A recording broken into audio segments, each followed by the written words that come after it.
Hello, everybody. I'm Meso, And I'm LJ. and streaming to you from a golden beach, this is Knack and Jay.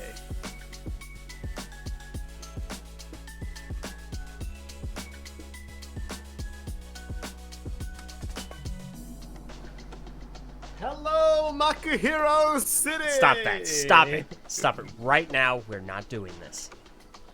How are you all doing this fine Wednesday evening? It's Wednesday, my dudes. Wednesday, otherwise known as one of my days off. Exactly. Wait, were you talking Party about me time. or talking about you? I mean, both of us, technically. Yeah, okay, fair enough. Yeah.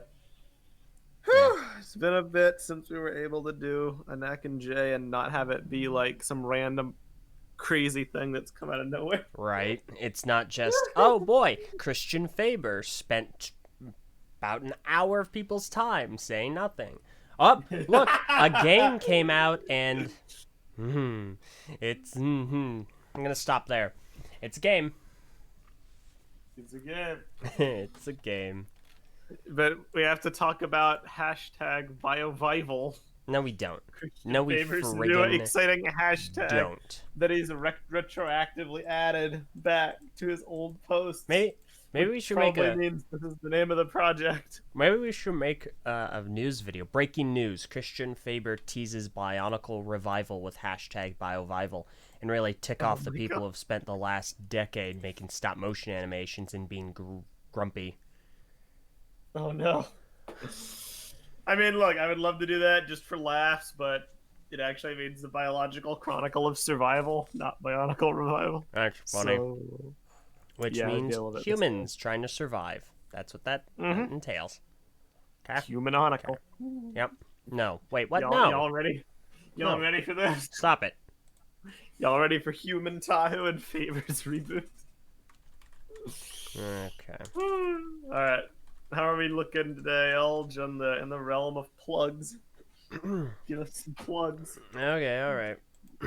So, we highly recommend you to head on over to the TTV message boards at board.ttvchannel.com. There you can join in on the conversation, discussion. Just need to be 13 years or older and read our rules. We're currently ramping up to the first of many Bionicle canonization contests to canonize the appearances of several characters from the Generation 1 story, including Helrix, 2 Yet, and more. Secondly, head on over to Patreon at patreon.com/the channel. For as low as $1 a month, you can join our Discord server and our Minecraft server of which allows you to explore the islands of Voyanui and Matanui. Additionally, further, head on over to Twitter at the TTV channel, at Messinac, and at the LJ Johnson. That's JOHNSEN. So you can follow us for updates and just a good time. And finally, the Bio Cup is starting pretty soon. Bio Cup 2020. If you're not sure what that is, it is one of the largest construction contests on the web, the Bio Cup, where only the strong survive. Starting on May 12th.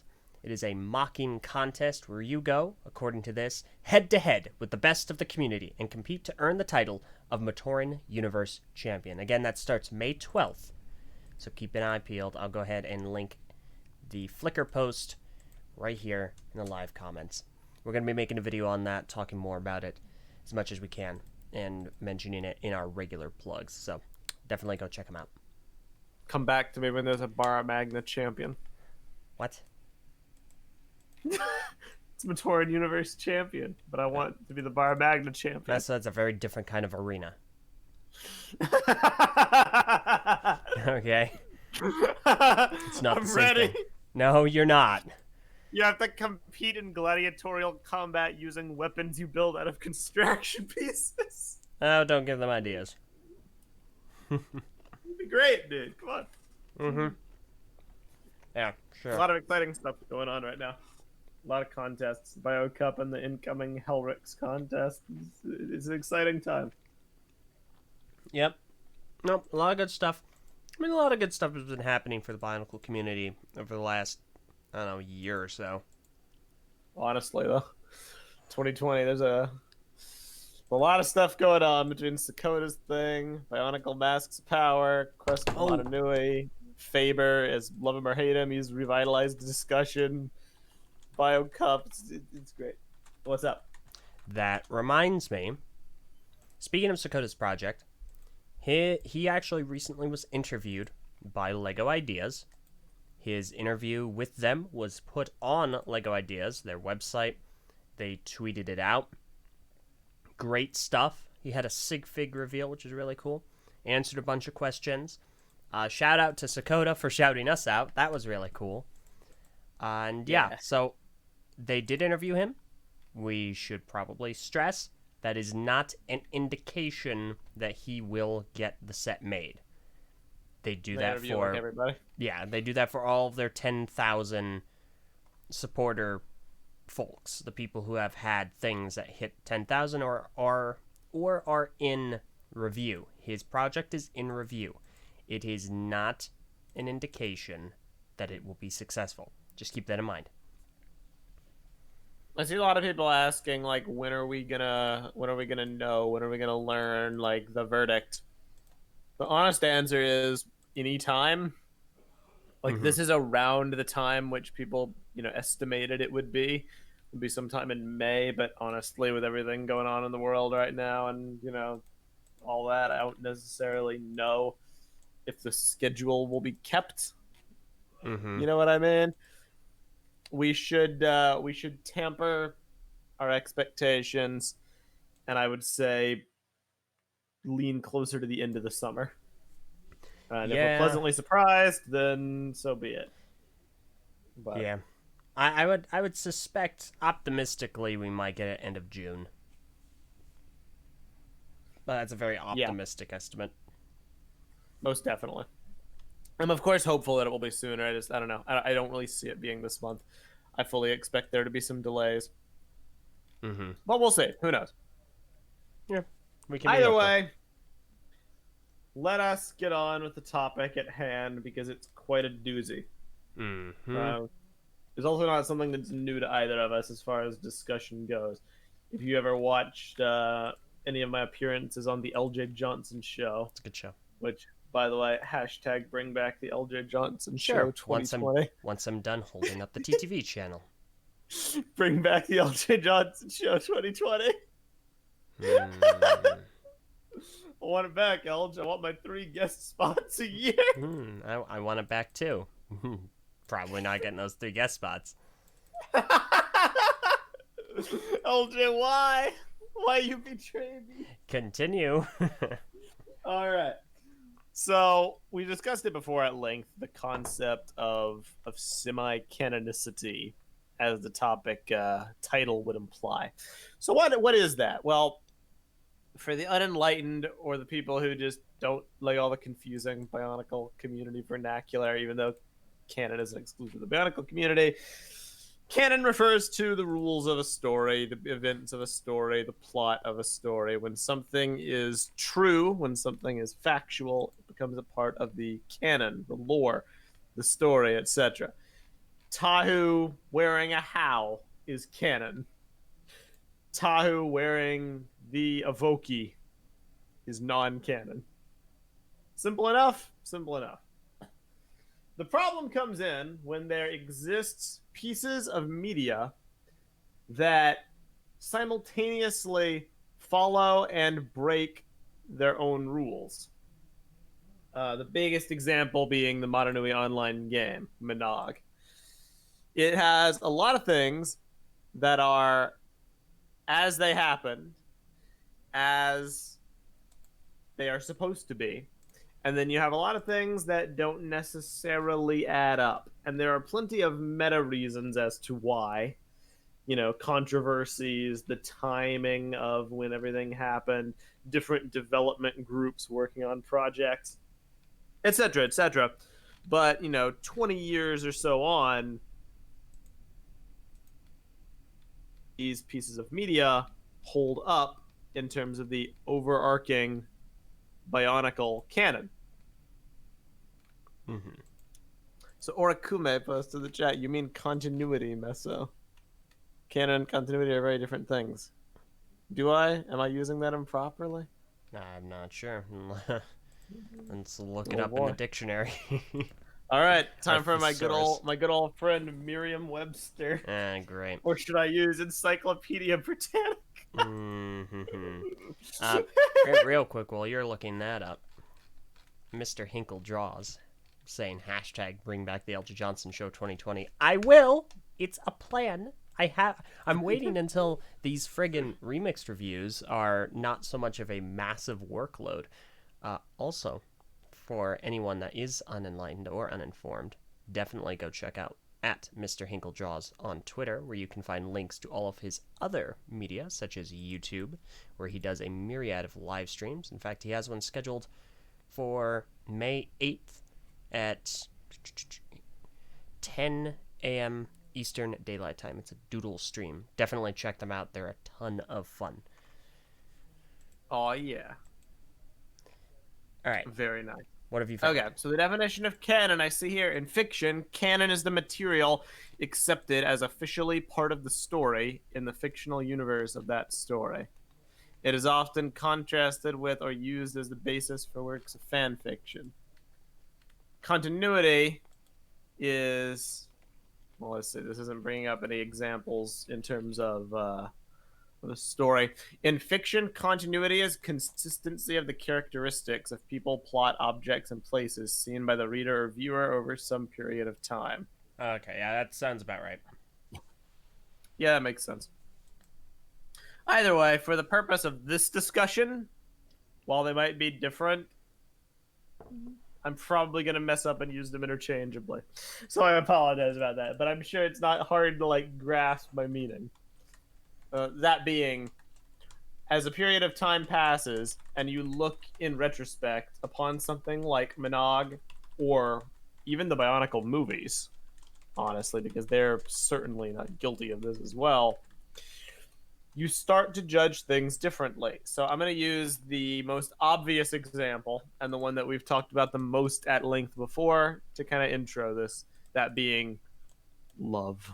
Romance in Bionicle, the oft debated thing.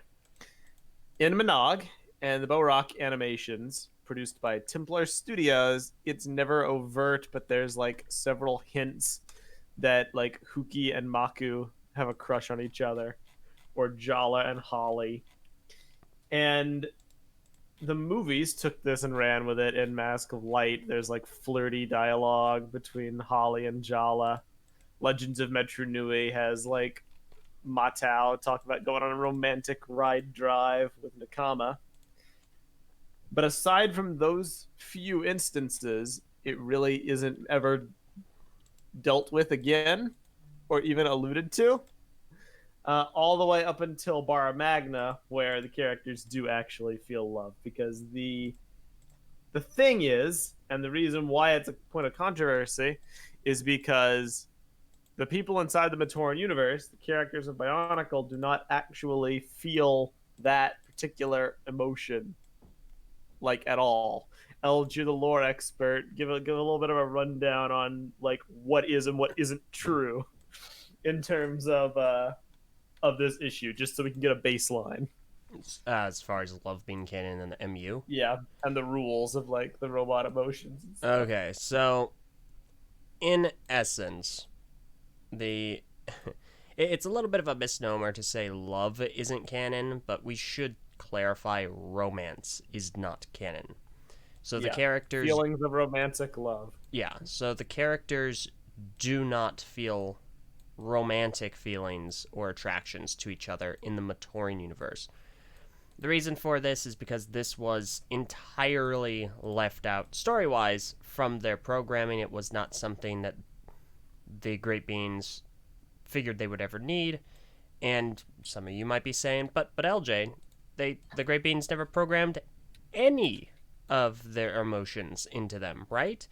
Also correct. However, the Great Beans were technically still responsible for their emotions. It was just one of them. Velika was the one that gave them all of their emotions, their anger, their bravery, their X, Y, and Z, their ability to feel. And he obviously left out romantic love. Now, the given story reason for this is twofold. One, they are biomechanical, emphasis heavily on mechanical. They are, for all intents and purposes, robots. What differentiates them is some select organic tissue, such as lungs or muscles, stuff like that. But when it comes to like reproduction and stuff, like there's built, And there's that's machines, right? exactly. So the Matoran universe inhabitants are created via machinery. It's very similar to HF actually. Oh yeah, Now, boy! not huge factories, but there are machines that create them. HF Rising.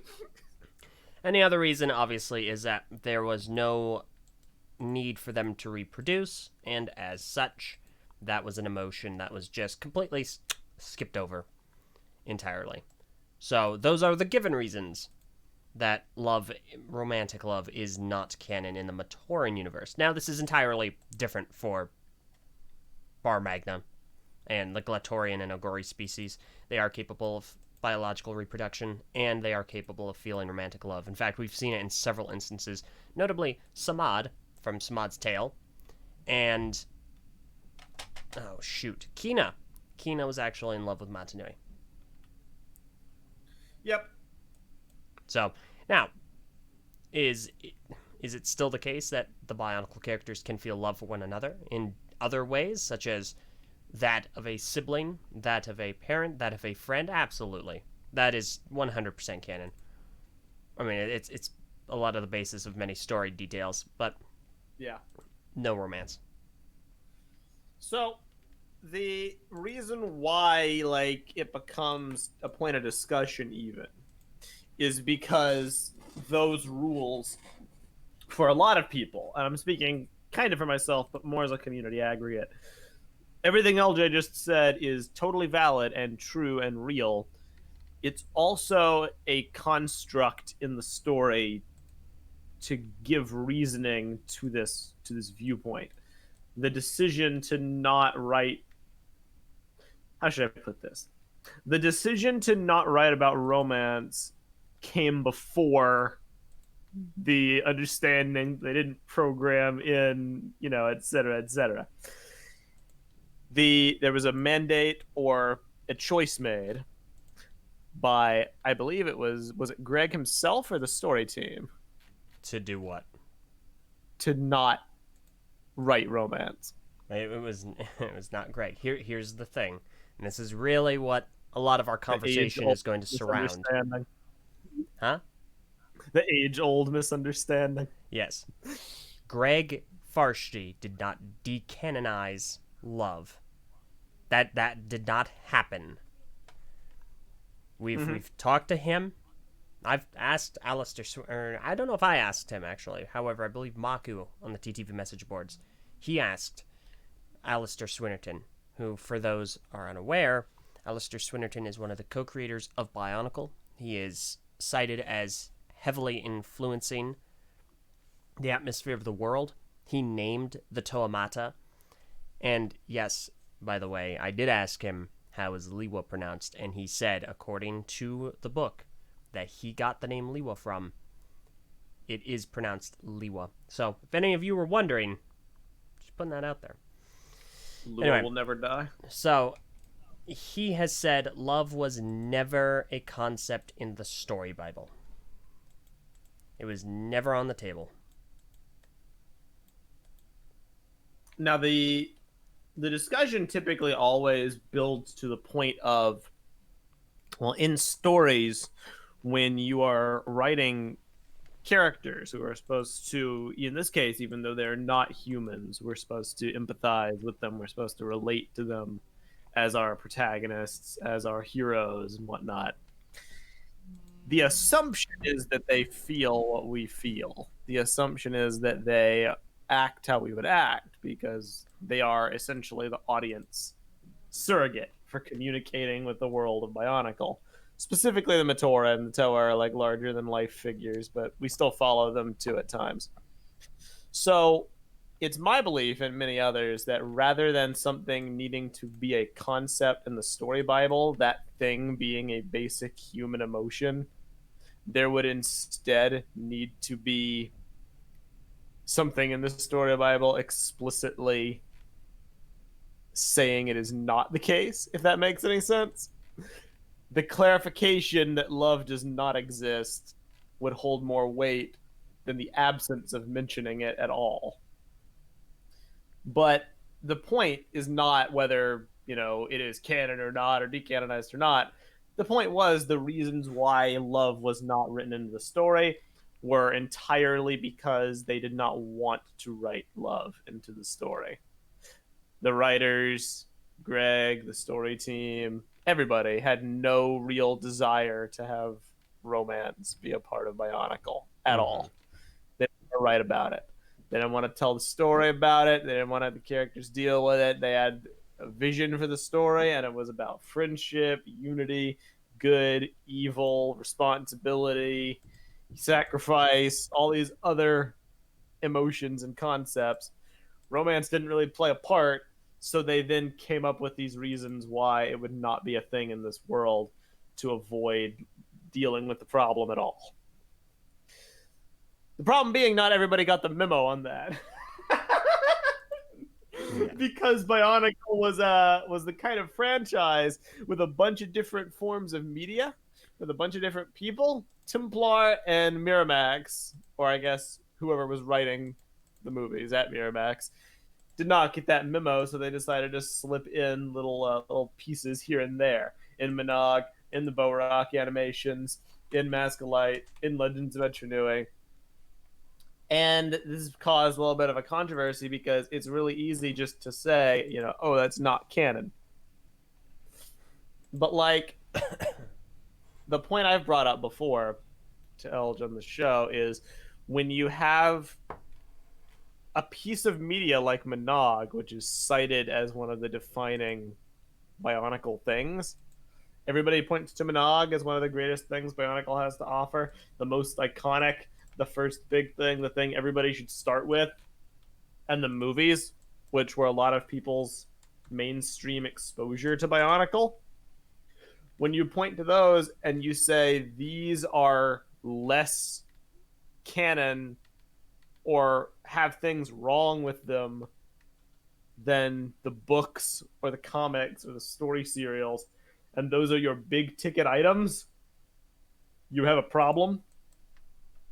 And how much of something is not canon before the whole thing just loses its value. I mean, you can probably reach a certain threshold. I don't think we've ever come close. It's just very specific things. It's not like huge swaths of the game, for instance, are just considered not canon. That's not the case. Like the a lot of the things are simply a matter of contradictory material. It's just stuff that can't happen, has been usurped by something else that happened, so on and so forth. Almost kind of in the realm of retcons, but that's a whole other gambit to jump into. yeah. And I mean, the thing is, when you have something like Bionicle and you have so many people working on it, yes, you're bound to get into contradictions to things that are going to inevitably be usurped by other media and material. And Monog and the movies are no exception to that. Just because of how many cooks you have in the kitchen. So, for instance, let's take a look at... Let me get my photo up. Let's take a look at Mask of Light. Okay, what you're referencing is the kind of witty banter dialogue between Jala and Holly. I just got kicked out of the voice channel. Wait, what? I missed that last thing you said because I was in general. Oh, that's I don't weird. know what happened. All right. So, Jala and Holly, right? In Monog? Yeah. Let's look at that. They have witty banter, dialogue, flirty dialogue. That's not really an issue, I don't think. Not really. I don't think it's all that overt. I think it's just pretty straightforward dialogue.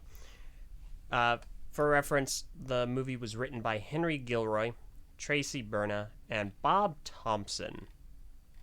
The elusive Bob Thompson. You think Christian Faber's hard to get a hold of.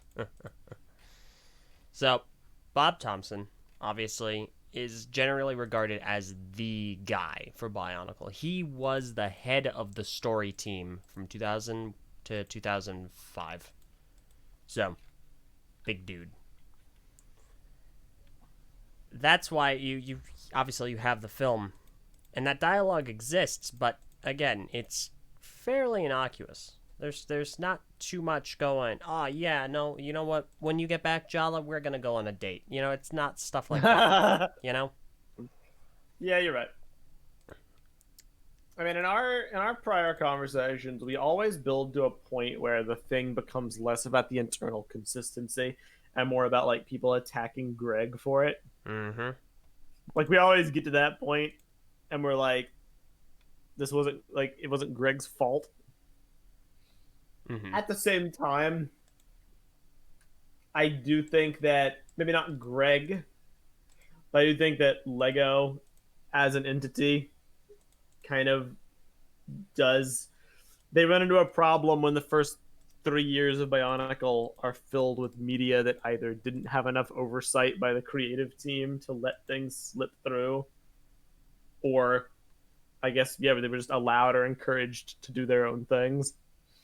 Because when mistakes like this happen, or when people are allowed to like, you know, artistically express to the point where they like contradict the wishes of like the story team or the creators, and when those things become like the most popular, even if something isn't technically a retcon, even if Greg never decanonized romance officially in terms of what us like nerds think when we look into what the words mean and when stuff was posted, to the vast majority of people, like that is in essence what happened, because they played the official Bionicle game on Bionicle's website, and they watched the sequel Bo-Rock animations, and then they watched the movie on VHS and DVD, and then they watched the second movie on VHS and DVD, and then all of a sudden in the year like 2005 or whenever it was, it all just stopped and it was never mentioned again. And when people ask about it, he says they don't feel those emotions.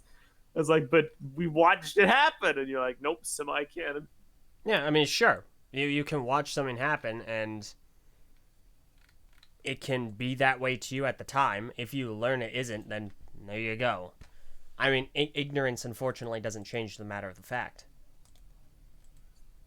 Right, but it's not a matter of like viewer ignorance. It's a matter of like creator, I guess, retroacting retcons. I don't know. Like it's not the viewer's problem that what they watched was later like altered retroactively because the company that made it didn't have enough oversight. Like it's not their fault.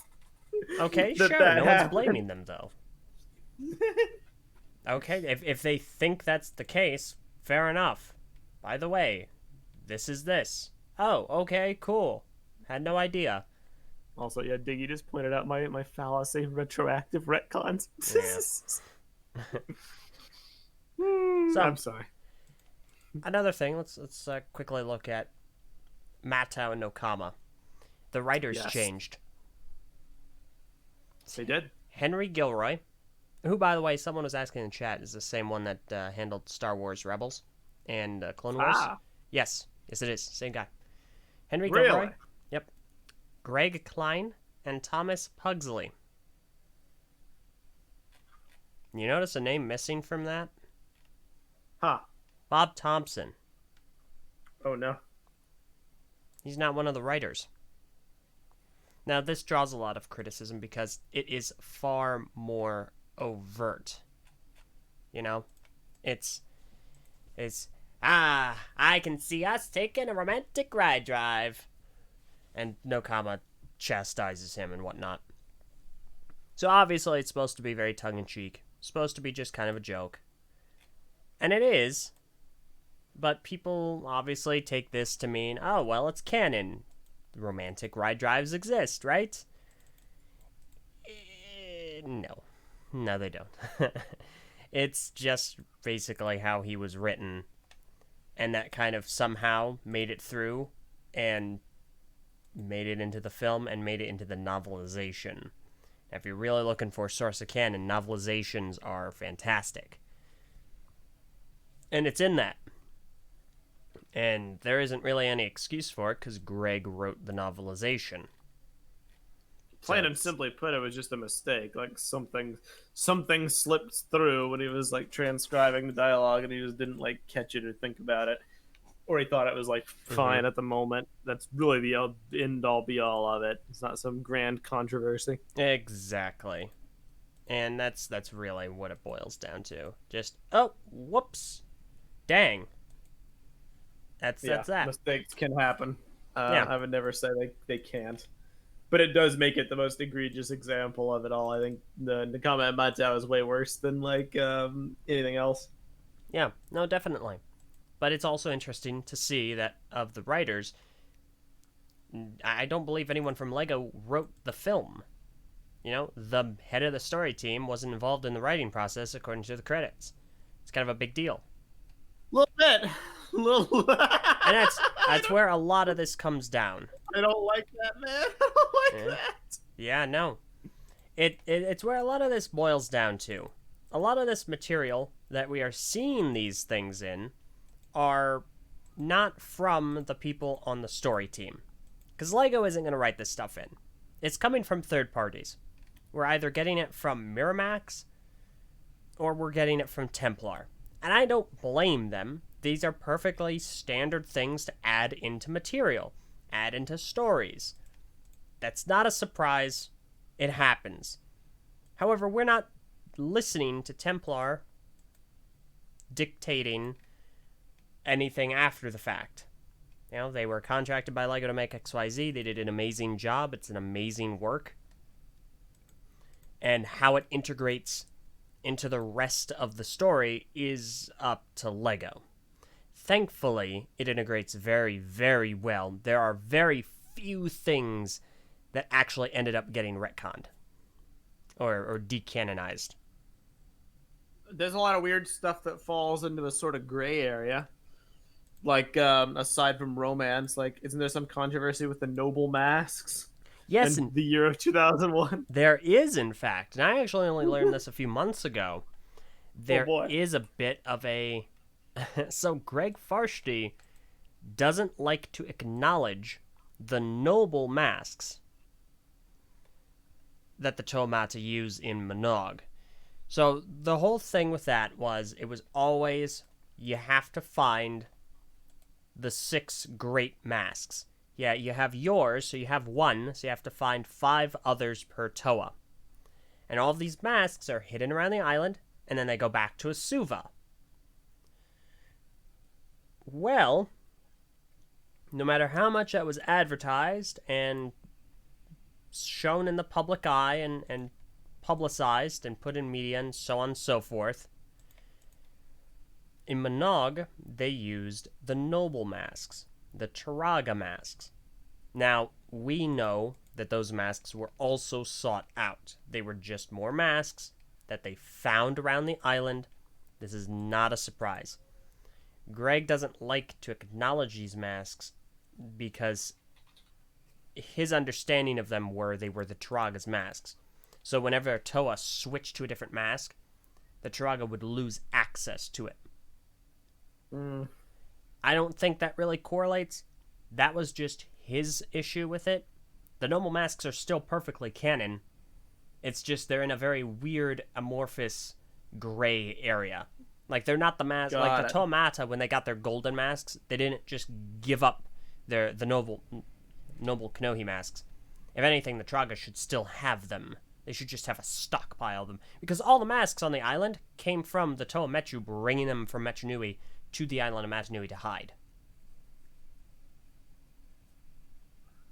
Interesting. Well, that is a complex web. Mm-hmm. So digging in chat, he's like, bruh, that reasoning is whack. Yeah. But Bakama brought a lot of junk from home, is what I'm assuming. Crunch bait, yeah. So, do you know what's actually non-canon for Monog? Tell me. Tahunga? Well, yes, obviously some of the words used. There's no getting around that. There just isn't. So, the few things are the method that the Toamata receive their golden masks toward the end.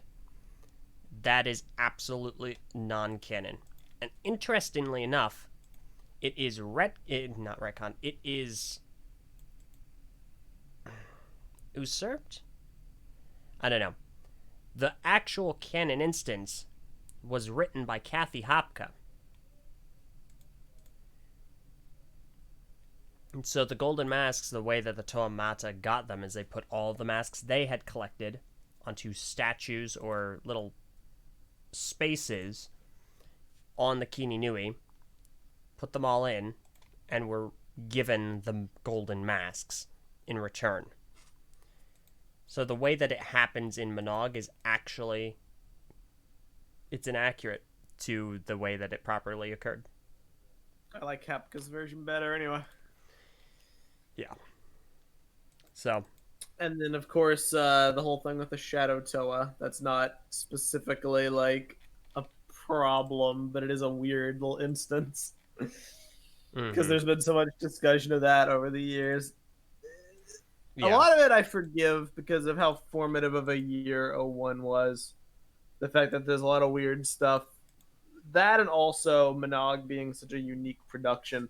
In the future, we'll talk more about Monog and its, like, you know, development because there's a lot to dig into there, as we've also talked about before in other sources. But suffice to say, it was an abnormality. So the fact that other years don't necessarily have as many, like, weird quirks, I get it. It just sucks because of how built up Monog has been, which I fully admit is number one, subjective, and number two, a community thing.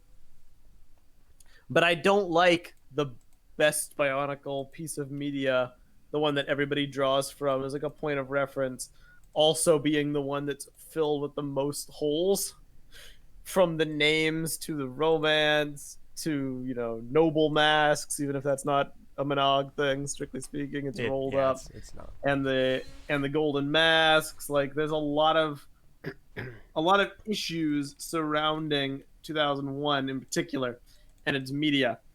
And when it does all start to build up, you know, personally to me, when I'm asked, okay, so is this semi-canon or is it just outright non-canon? I would just say non-canon because I can't trust the events that are occurring. I feel like that's a real, I mean, it's the coward's way out. You're not being productive. You're just not wanting to do the legwork. You shouldn't have to do the legwork. It's a story. I mean, sure, you shouldn't have to, but you do. You shouldn't have to do algebra to figure out what's real and what's not. But you don't have to. Oh, hey, I want to figure out how does this fit into the story. Let me just go to BS01. Oh, wow, that was really easy. You don't have to do algebra. This isn't some Herculean task. You should be able to trust your eyes and ears. And you can. What you're seeing exists. How it plays into the story. Bionicle 2001. Bionicle 2001 is just as bad as Star Wars: The Rise of Skywalker or Halo 5 Guardians. Okay, and because you and Destiny 1 because you have to go outside the media to get answers. Okay. I guess the difference is Monog makes it worth going outside the media to get answers. Destiny is a waste of your time. Gee, I have to go outside the media to see how to properly walk on nails. One of them sticking through my foot. Why's that? That's the Destiny experience. And here's the thing. This is not centralized at all to Monog. This is Bionicle as a whole. And you want to know why I say that? Huh. Do you want to know what the other major plot point that has somehow managed to have 4 almost different entirely iterations? This is a major event that happens in the Bionicle story. And there are different depictions of it. Do you know what I'm talking The about? ending? Huh? The ending? Close. Pterodax's death Yeah, okay, that's what I was referring to. in Journey's End, the novel, and the Motunui Saga, which you can see on screen now as the lower image, they describe Pterodax's death as the entire Bota Magna planet crashing into his head and killing him. However, Samad's Tale and Glatorian Comics 7 Rebirth, the above image, depict it as a fragment from Aquamagna, smacking into the back of his head and destroying things and killing him. Which one of these is canon? Because I'll tell you right now, you know who wrote all of these iterations? Greg Farshty. Huh.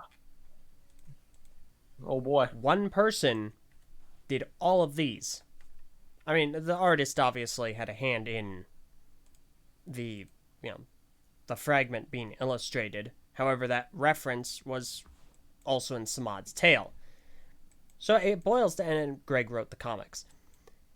So this is a 2010 event. This is End of Bionicle, and it's all written by one guy. And it differs. So what's canon? I can trust my eyes to see Matanui's head, or Makuta's head, exploding as it impacts Bota Magna. Or I can also trust my eyes, and I can see a fragment hitting Makuta's head. So which one's true? Which one am I supposed to believe? How am I supposed to believe both versions when they're both here? This is not outside media. This is official Bionicle media. What am I supposed to believe? How am I supposed to believe that they both exist? I have an answer. Go for it. One of them is completely non-canon, and the other one is canon, and it's up to Greg to choose which one. Okay, but now I have to go outside of the source material to go find it. Bingo. Bionicle screwed up. Okay. Your problem, it is a wonderful illustration that I do often forget about. All it shows me is that the excuse of, well, Greg didn't do blank or didn't do XYZ, it was other people, works for some and not others, because there's still a lot of responsibility on him. That's what it tells me, and it is mirrored. It's not like 01 specific. You were correct about that. It does permeate. Yeah. Real quick, some people in the YouTube live chat are saying, doesn't matter? Who cares? It's not a huge difference. Look at these pictures. Look at the bottom picture. His head is literally disintegrating. Do you know what's there? Metru freaking Nui.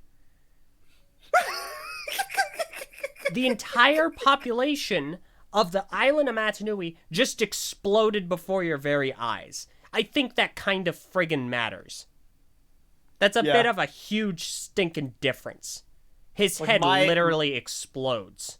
My initial justification, it was similar to the YouTube comments. I was like, I mean, in 01, it's actual plot events happening that either are or aren't. It's character interactions happening that either are or aren't. Dialogue, masks, etc. But in this, it's just which moon hits him. The net effect being a moon still hits him and he still dies. Mm-hmm. However, the art implies a lot more. Mm-hmm. So it can't really be hand waved as easily as that. Otherwise, we're looking at a genocide of maximum proportions. Yeah. Matanui is and all our characters dying. Matanui goes, I will save you. My Matoran. Oops. You're all dead, and it's my fault. He's literally pile driving Makuta into the moon. How is that even supposed to work? As cool as the Matanui Saga image is, he's picking Makuta up and shoving him into Bota Magna. Wouldn't Bota Magna just keep coming down and crush them both? Well, it's traveling along the sky. Oh, I see. So it's coming from the top and then moving down to the mid right. That makes sense. It's there's a path of travel. Got it. Mm. Here's the deal. The bottom image is non-canon. It doesn't happen. It cannot happen. Greg has said he's been asked about this discrepancy, and he says, well, I mean, listen, it's a fragment that hits him. Doesn't matter where the fragment's from, because people are trying to confirm, was it a Aqua Magna fragment or a Boda Magna fragment? Bottom line is, it was a fragment. He did not graze the top of a planet. That did not happen. However, to actually determine that, yes, you have to go to an outside source. Now, that is a problem. I agree. That shouldn't be a thing. I don't like that. It's not good for any story. I totally agree with you, and that's why Destiny sucks. Well, part of it. They shouldn't do that either. The difference is that Destiny predicates its entire model on that. It's not an error, it is a grievous mishandling of its materials. In this instance, this is an error. This is just pure, plain and simply a misstep. I don't know how it happened. I don't know how this continuity ended up being so grievously different. But it wasn't intentional, is my point. Yeah. And I think in instances where it isn't intentional, yeah, sometimes you're going to have to go to the outside source.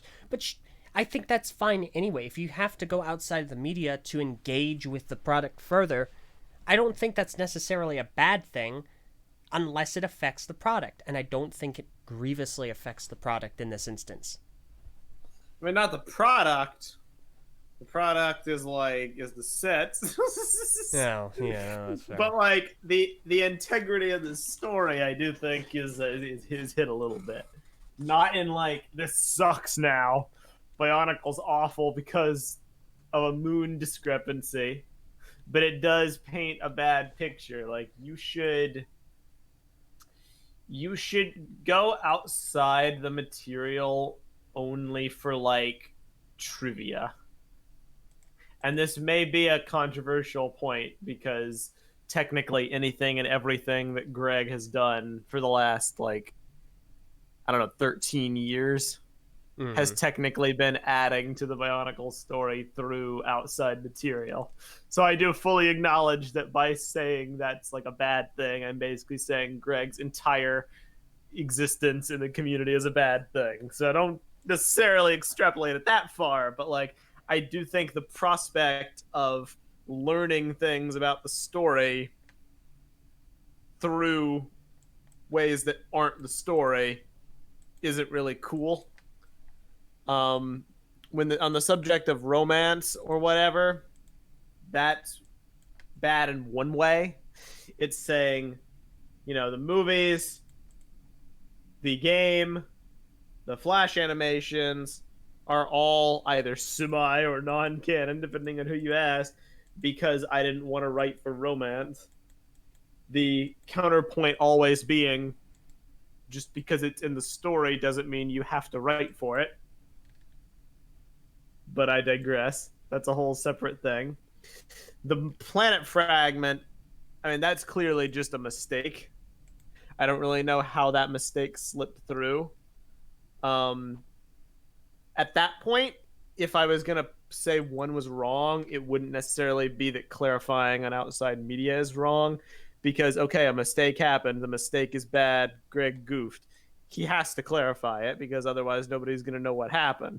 And they're not going to issue Bionicle comic number whatever, which shows, okay, we're going to take this from the top one more time and we're going to explain what happened. He has to clarify it in forums and in the community. So I'm not going to say who's wrong to do that. I'm also not going to say it was a good thing. There should have been one route of how it happened. There should have been one interpretation, and it should have been universal across all the forms of media, but there wasn't. We gotta move on from it. It's kind of like the Nakama thing. Yeah, it happened. It was a mistake, and I'm not gonna crucify Greg for it necessarily, but I'm also not gonna pretend it's not a bad thing either. It does harm the integrity of the story. Yeah, and I think that's fair.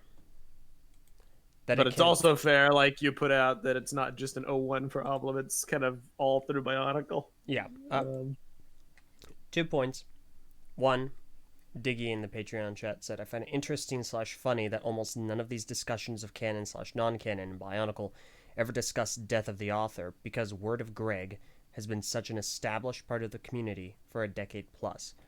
It's honestly, we've gone full circle. It's life of the author. Because his words on canon, I mean, he is he is the arbiter of the Bionicle story at this point. That's just the way it is right now, because nobody else is dictating Bionicle story content. So when it comes to anything in the story, he's the guy to go to. we are a pretty unique case because of like how integral he's played a role in things over the years. Mm-hmm. Greg has become very like intrinsic with Bionicle story, so separating the two is a thing that a lot of people just aren't willing to do. Mm-hmm.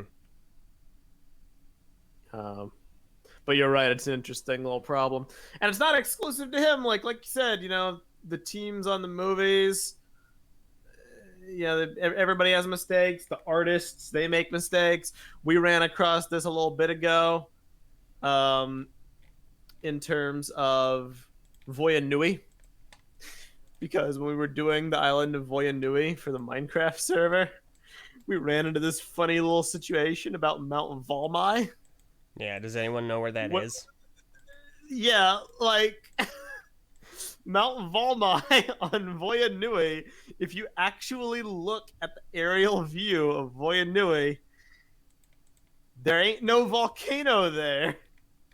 There's just a little lava pit. The only place that Mount Valmai is visible is in the comics, where you see a giant volcano. But like on Voya Nui, it's just a lake of lava. And even on the initial like concept art for it that Faber posted, it was just called like the lava lake. Like there are ways to extrapolate it out. Like there are volcanoes that do exist that are like low to the ground or under the ground, and they don't necessarily form up into a super stereotypical like tall crater. So it's not like a plot hole, but it is interesting because it does almost read like Greg wanted to write a volcano, even though a volcano just didn't exist and he just did it, for kicks, which is pretty funny to me. And there goes Zach, pointing out that Yeah, there's a form of media that points to that as Mount Valmai. Yeah, it isn't. because it's the only place it could be, but it's also not. Yeah, it's not. Diggy says, if you guys are ever interested in having someone who disagrees with you guys almost 100% and can illuminate in all this death of the author stuff, rig me up. That would be a fun discussion. Yeah, I don't think that Death of the Author and Word of God are contradictory. One of them is just the official word of the author. The other one is it's how an author degrades his work by continuing to discuss it outside of the published work. If my understanding is correct. Like Meso, wasn't there something we watched about that? I believe so. We watch a lot of stuff. Or I've watched a lot of analytical videos and whatnot. Mm-hmm. It's a complex thing, especially when it comes to modern media. But I mean, I'd be interested in hearing your take, Diggy. Post it in the chat. We'll read it. What do you think about all this? Yeah. But going forward, it's just a hard thing for me to grapple with, because I do believe one of Bionicle's greatest strengths is its media variety. The fact that we have story serials and chapter books and comics and movies and retail games and online flash games and graphic novels and a community where the author is very active, constantly giving new info or clarifying new info and canonizing stories. He used to do that and whatnot. It's cool. It makes Bionicle very unique and like comprehensive of a franchise. But I also do wish that it had had some kind of consistent through line. To illustrate an example of what I'm talking about, Ninjago. Ninjago has the TV show. It also has the Lego Ninjago movie. It also has the Paper Cuts graphic novels. And it also has Way of the Departed, which is basically an online story serial by Tommy Anderson. But literally all of it is non-canon. The only source of concurrent Ninjago story is the TV show. And everything that's in the TV show is handled by a very select team of people. No outside voices, except the people they bring on to actually write the scripts or whatever for the episode. This big story decisions were made by Tommy Anderson, the Hageman brothers, now Braggy Shoot, and like whoever else is in that brainstorm team.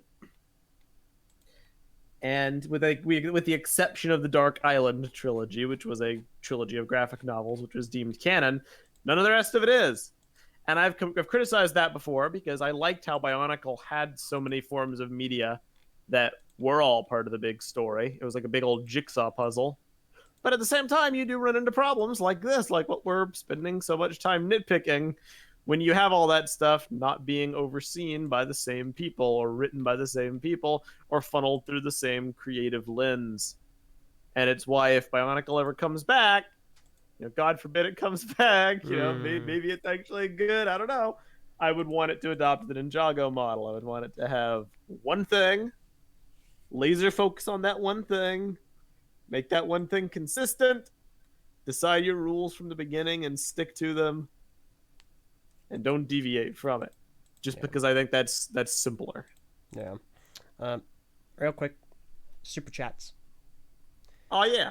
Noah Cook donated $2 and said, "As always, thanks for the great information, guys. Thank you for listening." And then Eric Gibson donated $5. Said, "Pretty late to the romance topic, but let's not forget Hordika Matau building a nest and hoping some of Nokama Hordika's urges involve him." That's a really good point. I completely forgot about that. That is also in the novelization for Web of Shadows, I believe. I don't recall this. Yep, no, I completely forgot about it. That is a thing. I got nothing. Oh no. Oh no. I got nothing.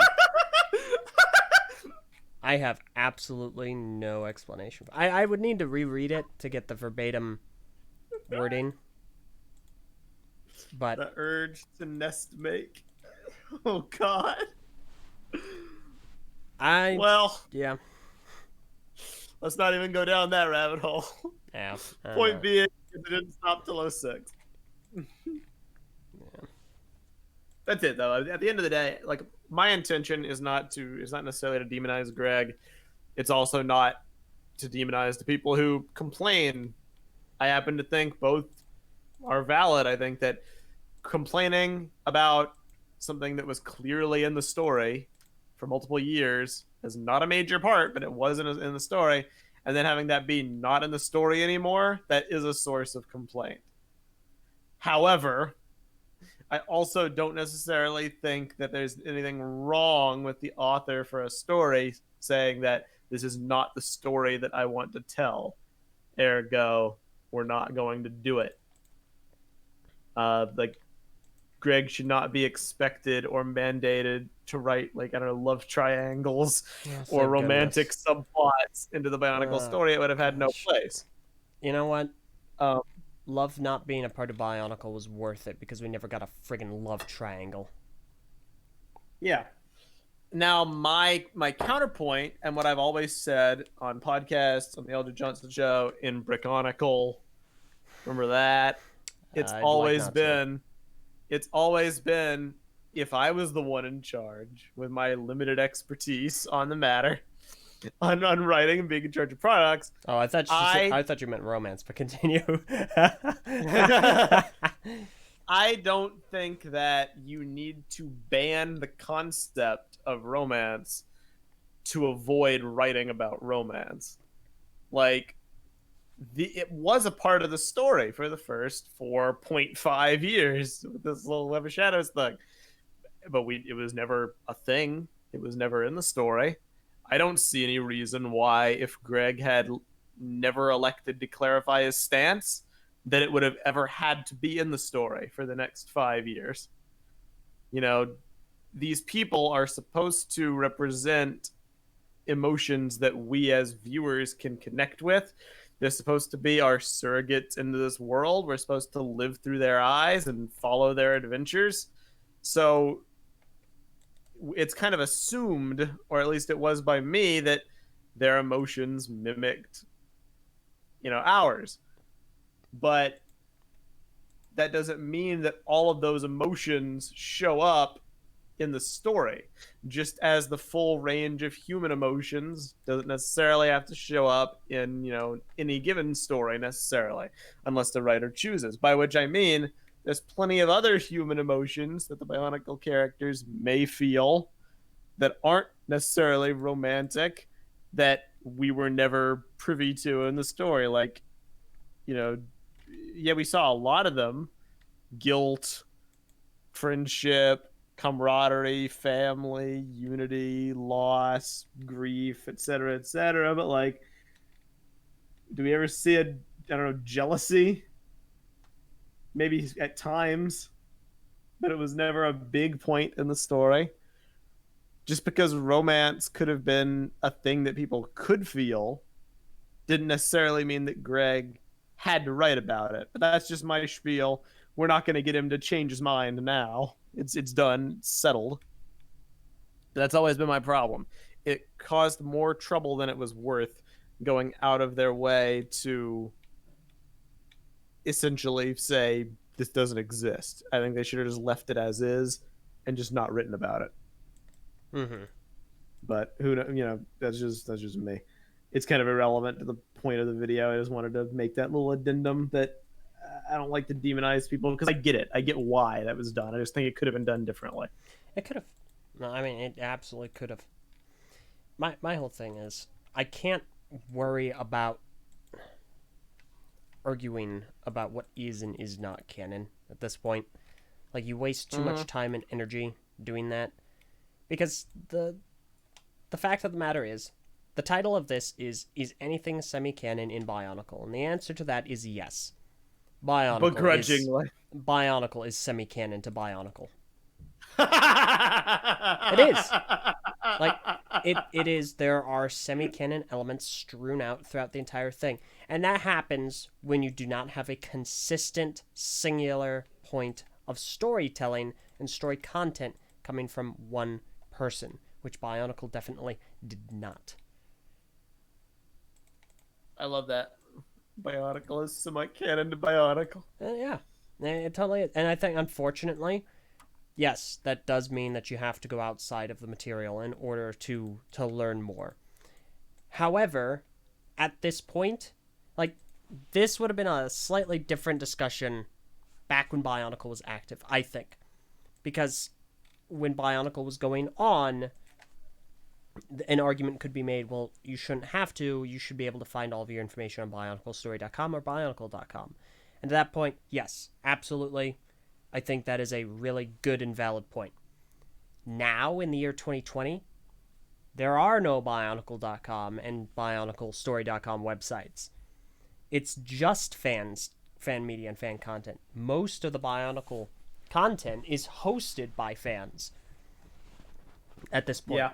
So, unfortunately, I don't believe there's really an excuse anymore to not find out about these things, because of how heavily integrated the community is with the content that it produced, that produced the community.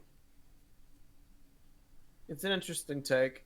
And I mean, I can't even say necessarily you're wrong, because like we said, the community has become incredibly linked to the story. I mean, we're over here about to do like canon contests, in the year of 2020. If I didn't think the community had like a role to play in the story, I wouldn't be advocating for those things.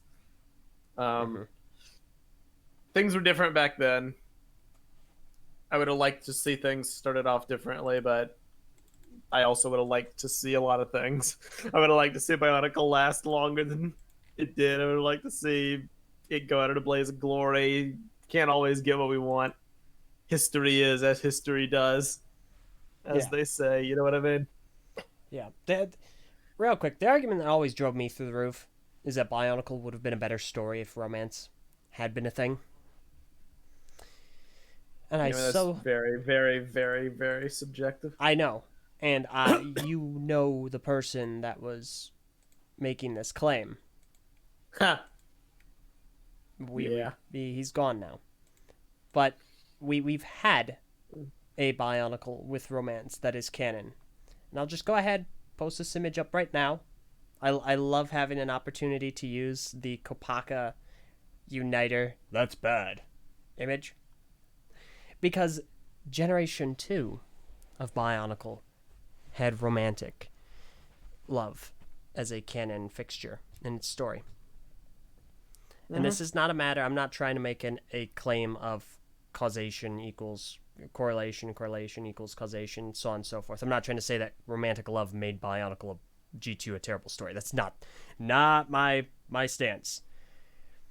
My stance, however, is that it wouldn't matter. It's not the deciding It's a factor. fallacy to say any one story element automatically makes it a better story, because it's all about how it would have been handled. If romance had been a thing in Bionicle, that doesn't mean, number one, it would have been written about. It also doesn't mean it would have been written about well. Yep. Those things are not guaranteed. Basically, is I guess what the point is. I think it could have made it not better, but it could have been good just as easily as it could have been bad. You know, it would have been down to the individual writing, which I know is a bit of a nothing burger of a sentence, but I mean, it is what it is. We're never going to know now, because the only person who could have written it well had no interest in writing it. Yeah. So, shrug. It's kind of a moot point at this juncture. Yeah. But I don't. The one thing I did always agree with, because I did not agree with that take, I did agree with the take of, I don't think you should limit the story that you're telling unless it's for a purpose. Like, the only way it could make sense is if Greg was always telling like a half-truth and he was tempted to write romance but didn't know if he could do it well, so to stop himself from having the temptation, he made it like a rule that he couldn't. Which is not, I'm not saying that's what happened, that's just a funny little like half statement, but like that's about the only thing that I would accept as like, okay, so that's why you had to make it a rule. Otherwise, just don't write about it. It's not hard. You know, any great story, any story period, like, this is gonna seem like a weird example, but like, look at any of the Marvel movies. You know, people always complain that a lot of the movies have shoehorned like love interests, like in Doctor Strange. That one like random nurse that he had a thing for didn't really contribute anything to the story. It felt like it was there just so they could like check a box. But then you have a movie like Captain Marvel, where she has no love interest at all. Captain Marvel's a horrible movie. But is it because she didn't have a love interest? No. Doctor Strange is a pretty bad movie too, in my opinion. People love it. He had a love interest. The two do not like immediately have any bearing on the movies they're a part of. There can be good and bad movies that either choose to have romance as a plot or choose to not have romance as a plot.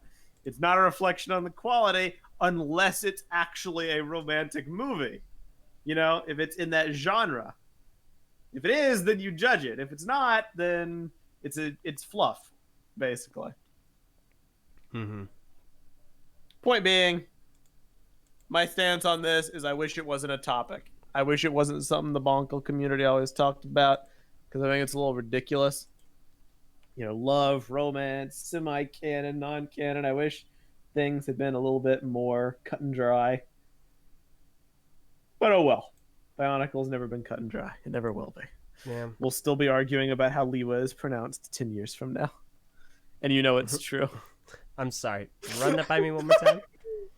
we'll still be arguing about how Liwa is pronounced 10 years from now. Yeah, trust me, I'm well You know aware. it's true. Yep. Because somebody will say something that'll like bring up something from the past. They'll be like, "Look at this." I mean, listen, we have one more person from Bionicle. We have one more guy who was a part of the Bionicle story team to ask on how it's pronounced. Okay, it's Bob Thompson, the head of the story team. We don't know how he pronounces Liwa, as far as I'm aware. Excuse me. So, we'll ask him next.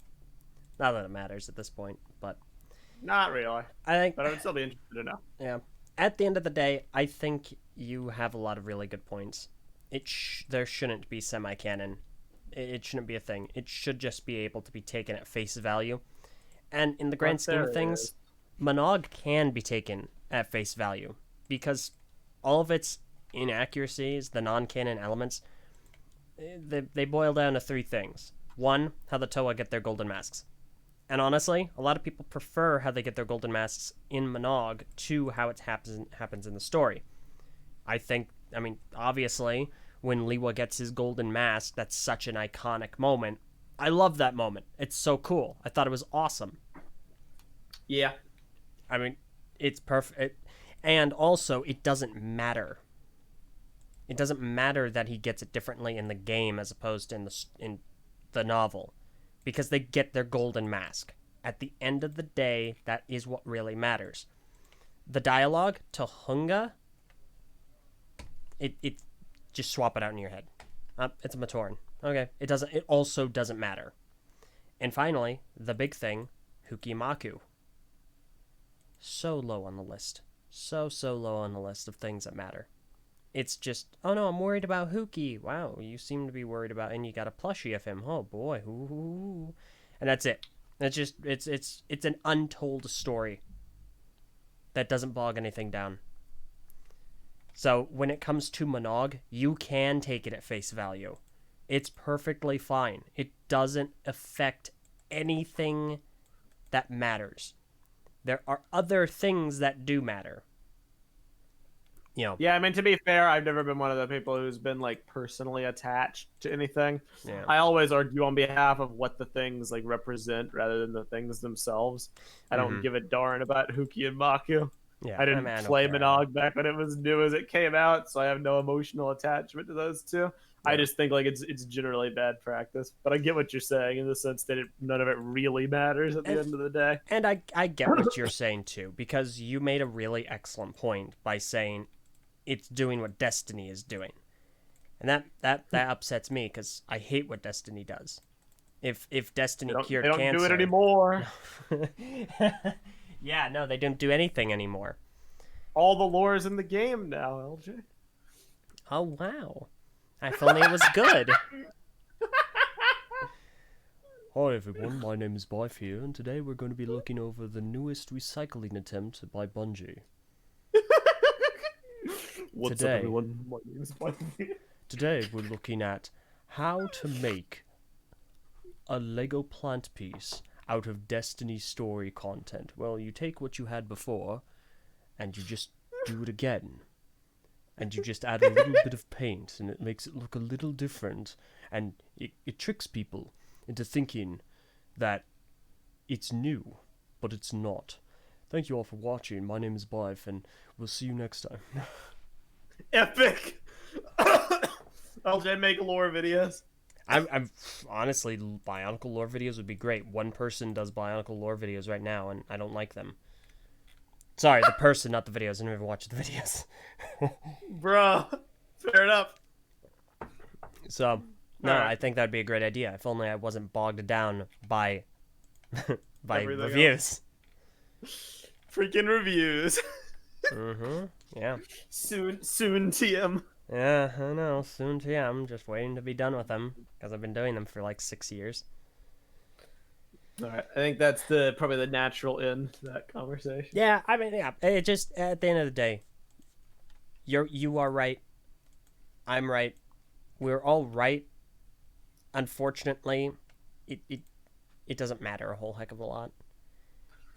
I just wish that the Bionicle community didn't spend their whole time arguing about dumb stuff that doesn't really matter, which probably makes outside people looking in think the community is just a bunch of no-life nerds, Yeah. which we are. Oh, yeah, Don't get me wrong.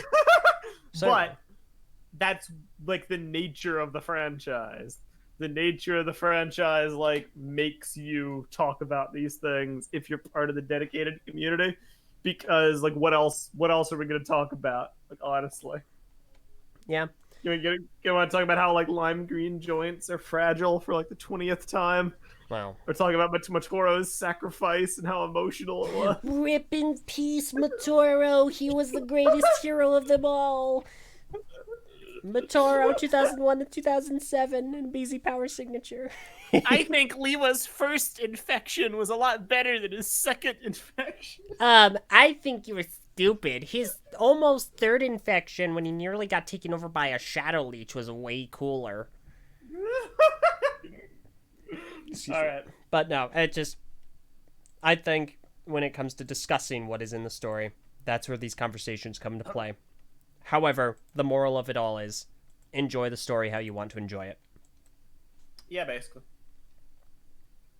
At least you're not Hero Factory with 3 unresolved cliffhangers. All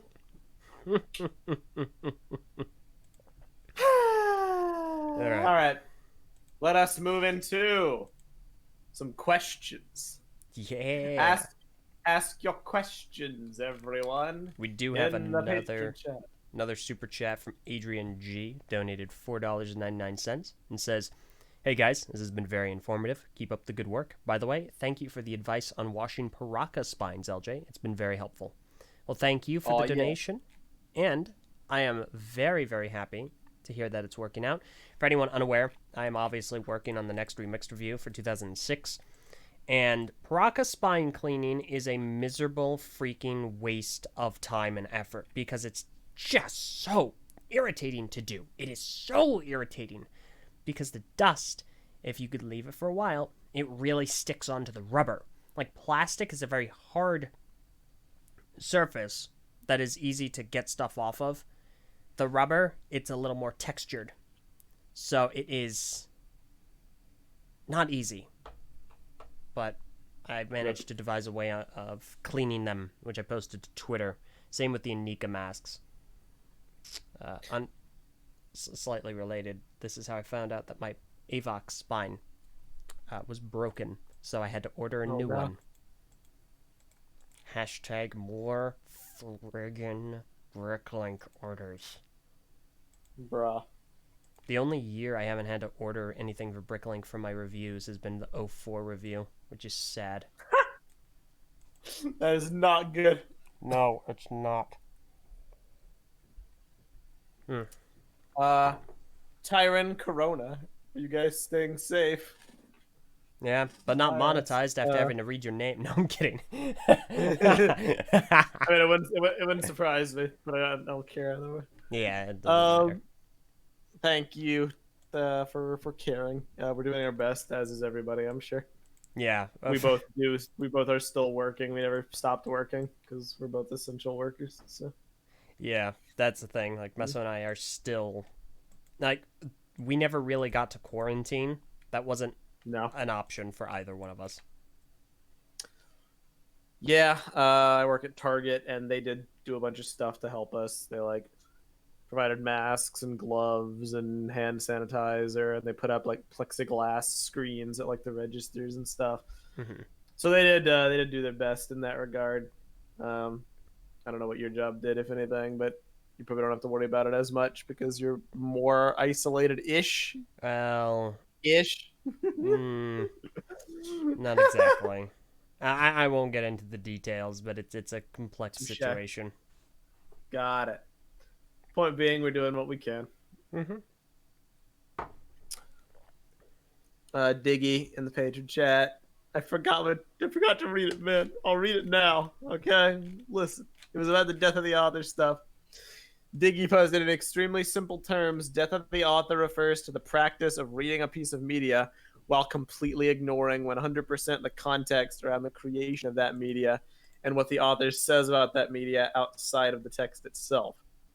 You guys are right to say Word of God and Death of the Author are not essentially contradictory. Neither are philosophies in and of themselves or have any connotations about the quality of the work. Both are simply practices you can use to read a text and understand it through that lens. Again, neither are contradictory, just ways to view a work, which makes sense. Yeah, there's just ways to I view it.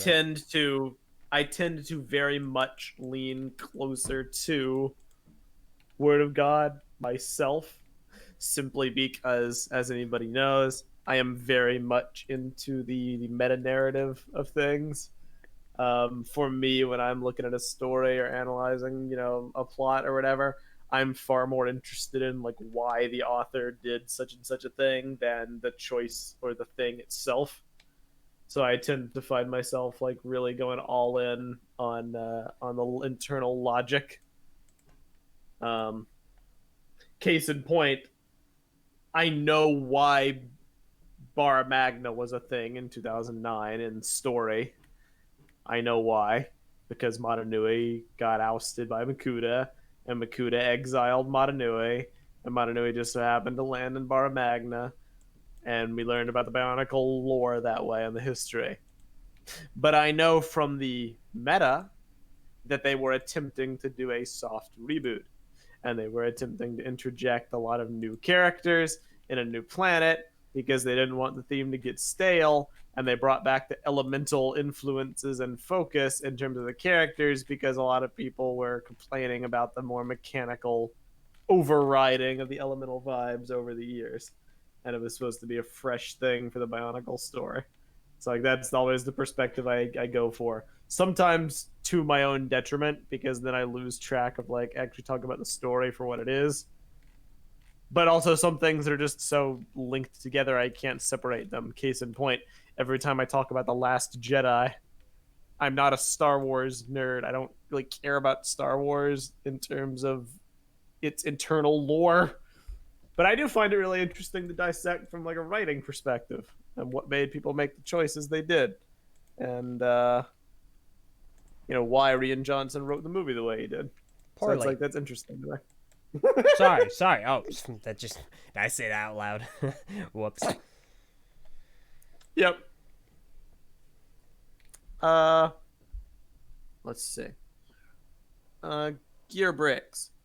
Hey LJ, were you aware there's a watch battery inside the light up piece the Paraka use? And if so, have you tried replacing it in any of yours? Yes and no.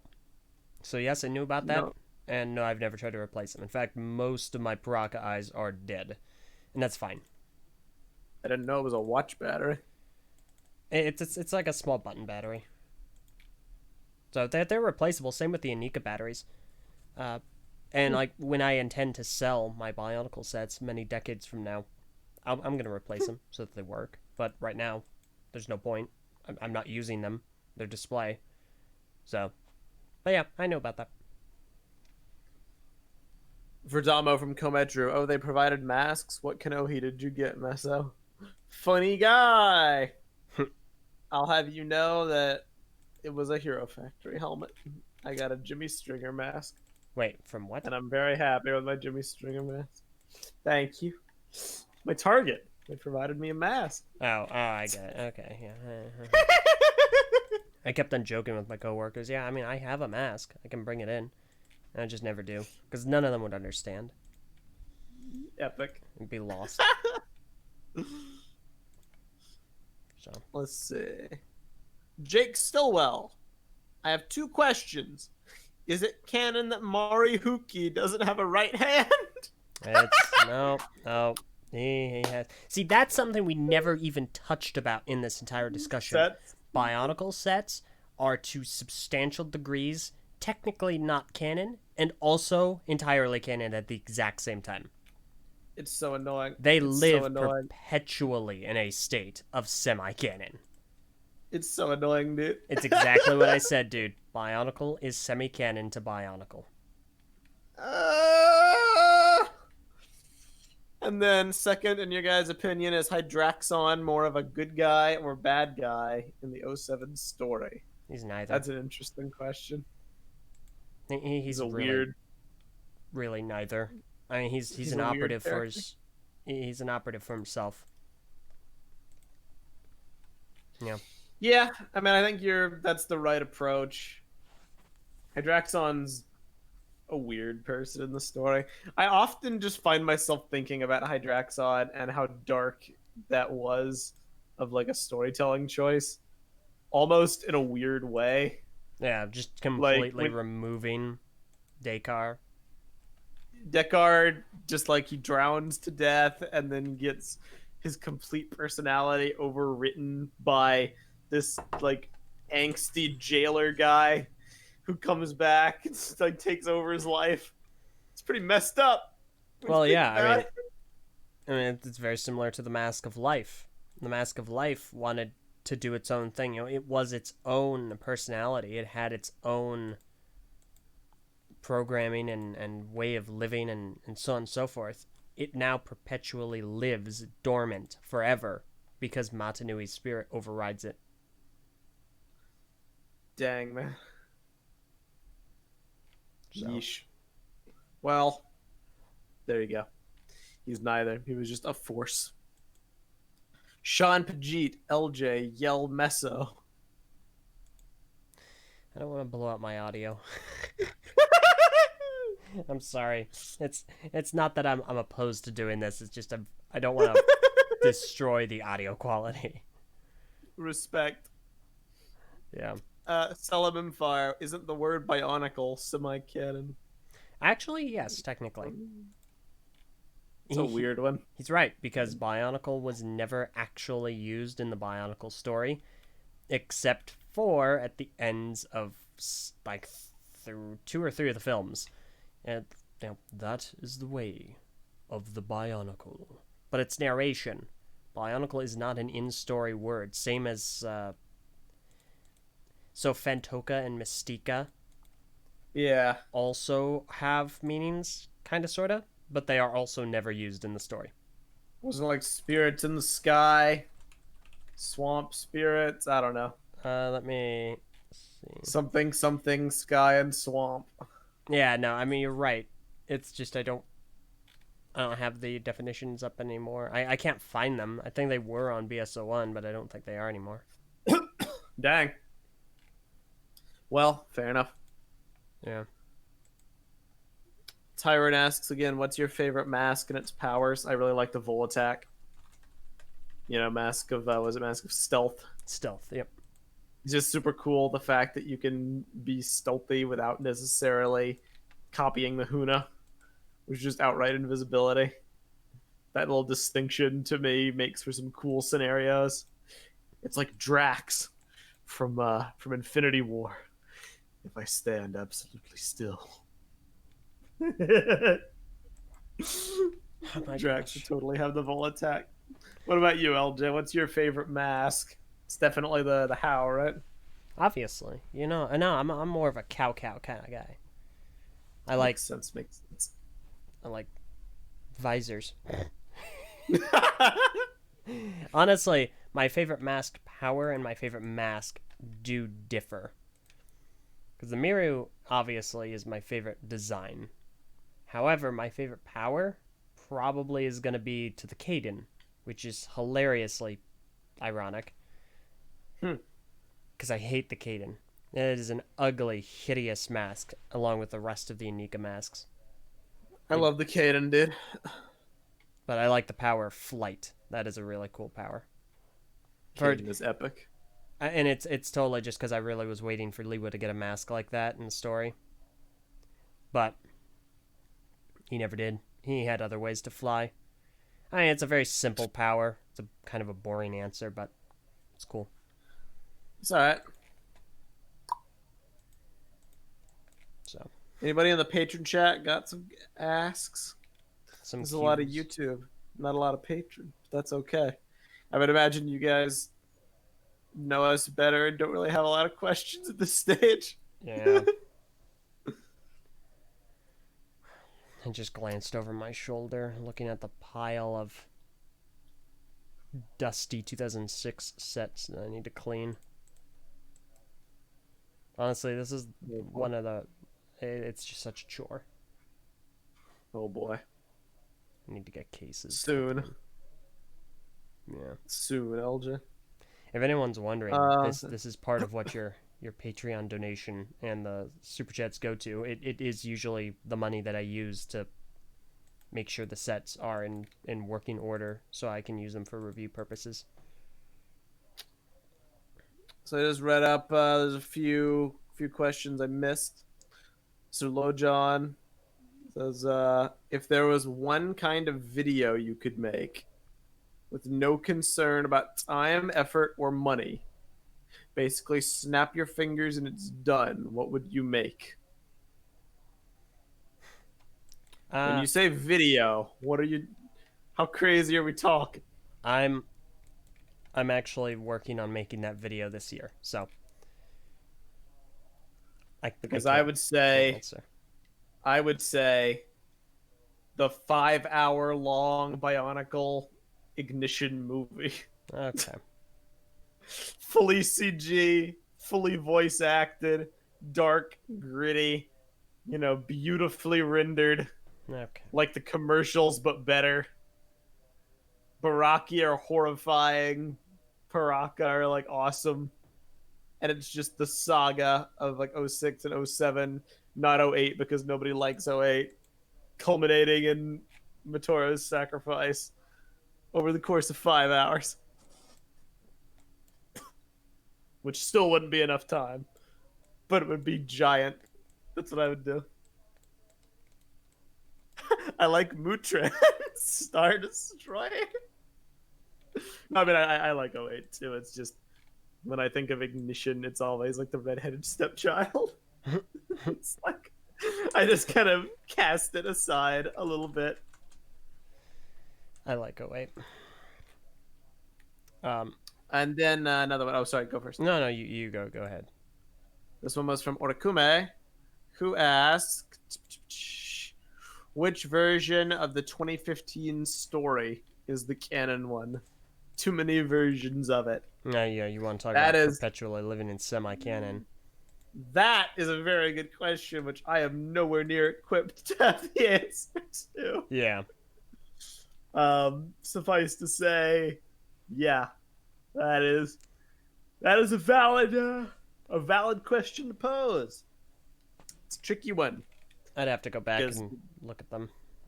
I would say probably the animations, but also maybe not because those are meant to be an abridged story. So, I mean, the thing about 2015 is everything kind of fit in. It's not like anything really was contradicted necessarily. If you know what I mean, like the graphic novel slots in with the book, which slots in with the animations. Aside from little bits of dialogue here and there, Kopaka going to that one like ruins at Bohatu, like meeting up with the dogs, like those are things that could have happened in any of the forms of media. They just weren't depicted in any but one. Yeah. So it's not as if they're contradictory. The beauty or the curse of G2, whether depending on how you look at it, is there was lots of dead time in between forms of media and in real life between those media's release as well. So they were able to fit other stories into that dead time. Like you could tell an entire 3 books just in between the ending of 2015 and the Journey to 1.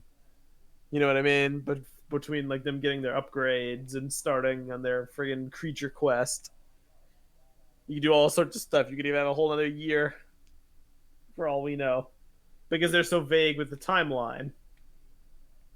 I can't tell if I'm criticizing or being positive towards G2, so I'm just gonna stop. That's probably for But the best. yeah. A few things. First of all, DT, I'm not using money to clean Bionicle sets. I'm using it to buy parts to fix them because they keep breaking. Real quick, there were like a handful of people that were really confused when I reviewed the Zevon in my latest remixed review. They're like, I wanted to see a review of the Zevon and not have an existential crisis. And there's one guy who was so ticked off. He's like, of course, you can't just, review how it looks or how the build is. You have to go on a rant about broken pieces, which tells me two things. One, there are two types of people in the world: those that can extrapolate from incomplete data, and the other thing it tells me is that the standards for a rant have really gone down, Yeah. which is sad. That's all it is. It's just sad. Bring Anyway, back El Rant, Jay. no, I mean, The gold standard of well, rants. it's very relevant now. Ah, ah, Oh ah, boy. ah. Whatever could you mean, Elj? Well, who knows? Maybe one day. Maybe when we're older, we'll learn. Yeah. Yeah. Maybe. All right. I think that may be marking the end of the Q&A section. Toa Kohaka Nuva asks, who hates cherry pie? Yo. Filthy, disgusting heretic. I know there are a few more questions. Wilson Cat, LJ, what does your self-mock look like? He's Liwa with a golden mask and a mangosteen blade I'm not even going to deny at this point. and an axe. Okay, hold on. My real life self mock, also known as me, is very soon going to have that axe. Oh, I'm so excited. Anyone who's seen my Twitter will know what I'm talking about, and I am pumped. Rondax Studios, what happened with the OG Toa between 2008 and the end of Bionicle G1? Like, why is Tahu the only one on Bara Magna? He's not. I think the others are there, they're just not shown. Like, Makuta makes reference to two of them, like, fighting a bunch of Rakshi. Yes, so he makes reference to Polhatu and Gali. Kopaka and Onua are not mentioned, but they are present. They are part of the battle. The only Toa Nuva that is not on Bar Magna and part of the final battle with Makuta and his forces is Liwa. Rip. It drives me through the gosh dang roof every single friggin' time. Brenham asks, are the movie designs canon? Perpetual state of semi-canon. Yeah, basically. I would say no. A lot of people would say yes. It depends on what you like value, I guess. Like, technically there's no reason to say one or the other is more or less canon, simply by virtue of it's not like either contradict. I just prefer how the commercials or the comics dictate it versus how the movies do. Mm-hmm. Yeah. Then here's an interesting one. Also from the YouTube chat from Verdamo. What is canon regarding Vahi being half of a mask? Well, depends on what you're looking at. In Generation 1, nothing. It is technically half of a full face mask, but mask is a fairly broad spectrum. Like when Meso and I were talking earlier about masks, like his work gave him a mask. It covers his mouth and his nose. It's technically a mask. My Miru is a mask, but they cover different amounts of the face. So it is still a mask. In Generation 1, it is just full. In Generation 2, it is entirely canon that it is only half, but it has no bearing on Generation 1. Yeah. And that's strictly in terms of the canon, in terms of, like, the facts. As far as theories, that was left a lot more ambiguous. But theories don't really have a realm in canon, per se, so we can't really talk about that. But, like, here's what's a fact. There is a Vahi in G2. It is called the Vahi. It is upper. The one in G1 is lower. They allude towards the other half, like, never being seen, nobody knowing what it looks like. And we know that there was a story Bible that wanted people to theorize between what that means. That's all we know. But every Yep. Yeah, cut out, dude. not. Oh, did I? Yeah, Sorry. Everything about the Vahi in G2 is canon. There's nothing that isn't. It's just the connection. That's what isn't. Yeah. And then finally, last question. Meso Eljay, what is your favorite launcher? This is a tough Squid one. launcher gang. Oh, no, it's not. I love the squid launcher, dude. No, you don't. The squid launcher is very important to me in my youth. No, it isn't. The squid launcher set me on the path I'm on today. No, it did not. Yes, it did, LJ. Really. It's very important. Name one of their songs. La, la, la, la, la, Oh my gosh, I walked right into that one. Dang it. Nuts! That was impressive. Squid gang. Dang it, that was really good. Anyway, that's a really difficult question. Because there are a lot of really good launchers that I like for different reasons. I think the one that I have the fewest issues with might be the Kanoka disc launcher. And I think, honestly, it might be my favorite just because it is so intrinsically a Bionicle launcher. Like, the Kordak Blaster and the Midak Sky Blaster are basically just cannons at the end of the day. They could be from anything. They could, but Bionicle discs are so intrinsic to it, especially from the beginning.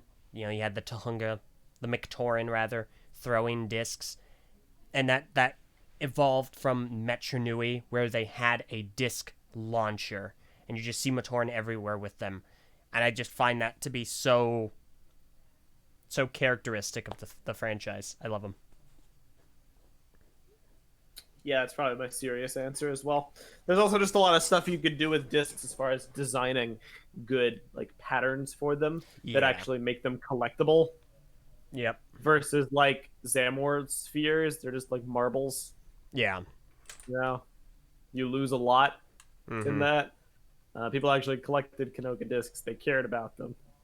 They were compatible with older discs. Throwbot discs, Robo Rider discs. Yep. I guess not Robo Rider discs. Probably not. Tahunga discs. So there was a lot you could do with them. So that's probably the best one. Yeah. I like them. And now the final comment, not a question. Final comment that we're going to end this on is from Dark Nova 3529.